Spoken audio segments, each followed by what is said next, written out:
আসসালামু আলাইকুম, কেমন আছেন সবাই? আশা করি ভালো আছেন। আজকের এই নতুন ব্লগ ভিডিওতে আপনাদের সবাইকে স্বাগতম। আজকে দুপুরে আমি কি রান্না করলাম, বিকালবেলা কি নাস্তা বানালাম, এই সবই থাকছে আজকের এই ব্লগ ভিডিওতে। তো চলুন কথা না বাড়িয়ে ব্লগ ভিডিওটা শুরু করি। আমি আজকে পাঙ্গাস মাছ দিয়ে পুঁই শাক রান্না করব। তার জন্য আমি কয়েক পিস মাছ ভেজে নিচ্ছিলাম। আমার হাজব্যান্ডের খুবই পছন্দের একটা খাবার পাঙ্গাস মাছ দিয়ে পুঁই শাক, তা আমি প্রায়ই এভাবে রান্না করি।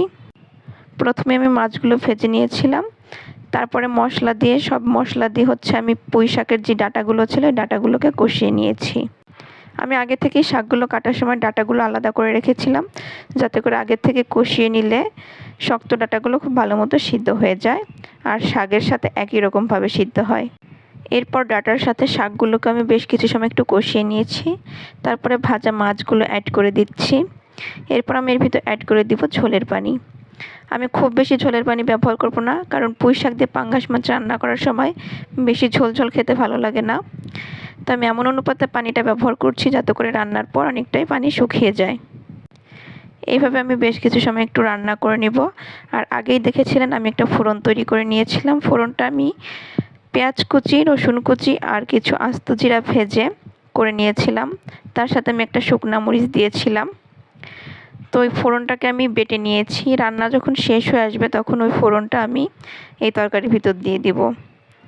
এই ফোড়নটা তরকারিতে দিলে কিন্তু খুব সুন্দর একটা সুঘ্রাণ আসে আর খেতে কিন্তু তরকারিটা অনেক বেশি টেস্টি হয়।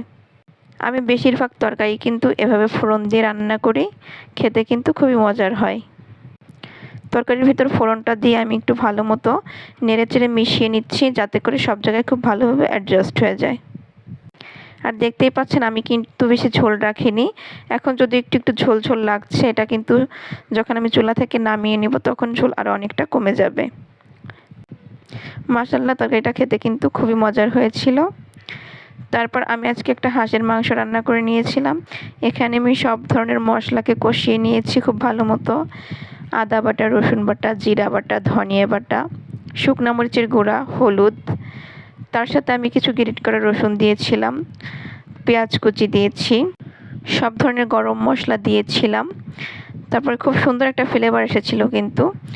তারপর কিছুটা পানি দিয়ে আমি মশলাটাকে কষিয়ে নিয়েছি বেশ কিছু সময়। তারপর আমি একটা হাঁসের মাংস সম্পূর্ণটা এই মশলার ভিতর অ্যাড করে দিচ্ছি। আর মাংসটাকে আমি আগে থেকে খুব ভালো মতো পরিষ্কার করে ধুয়ে পানিয়ে ঝরিয়ে নিয়েছিলাম। এরকম আমি মশলার সাথে বেশ কিছু সময়টা কষিয়ে নিব কোনো রকম পানি ছাড়া। তো আমি ঢাকনা দিয়ে ঢেকে বেশ কিছু সময় কষিয়ে নিয়েছিলাম।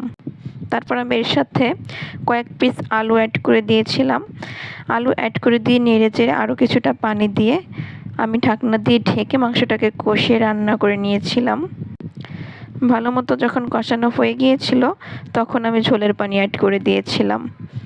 তারপরে আমি আবারও বেশ কিছু সময় নিয়ে রান্না করে নিয়েছিলাম।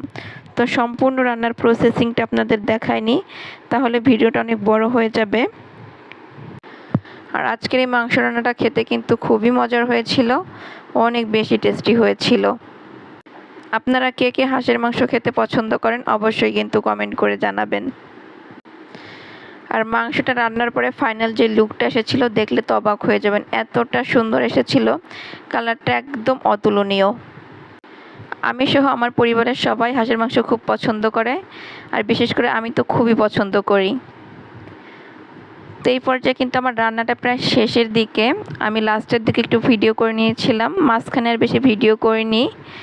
এই পর্যায়ে কিন্তু দুইবার পানি দিয়ে কষিয়ে তারপরে ঝোল দিয়ে যখন আমি রান্নাটা শেষ করেছিলাম, সেই পর্যায়ে রান্নাটা যখন শেষ হয়ে এসেছিলো তখন আমি আরও কিছু গরম মশলার গুঁড়ো অ্যাড করে দিয়েছিলাম। তারপর আমি একটা পেয়ালাতে কিছুটা তরকারি উঠিয়ে নিয়েছি। মাশাআল্লাহ, খুবই সুন্দর হয়েছিল। তারপর দুপুরের পরে বিকালে খাওয়ার জন্য আমি একটা নারকেলি পিঠা তৈরি করে নিয়েছিলাম। এটাকে আপনারা কিন্তু চাইলে নারকেলি বিস্কুটও বলতে পারেন। আমি এখানে চালের গুঁড়া, নারকেল, চিনি, লবণ আর একটা ডিম দিয়ে ভালো করে একটা ডো তৈরি করে নিয়েছিলাম, আর সেটা বিস্কুটের আকার দিয়ে তেলে ভেজে নিয়েছিলাম। তো বিস্কুটগুলো কিন্তু খুবই মজার, খেতে অনেক বেশি ভালো লাগে। অবশ্যই বাসায় একবার ট্রাই করবেন, দেখবেন খুব বেশি টেস্টি। আর বাচ্চারা তো খুবই বেশি পছন্দ করে। আমি মাঝে মাঝে এইভাবে নাস্তা তৈরি করে নিই বাসায়।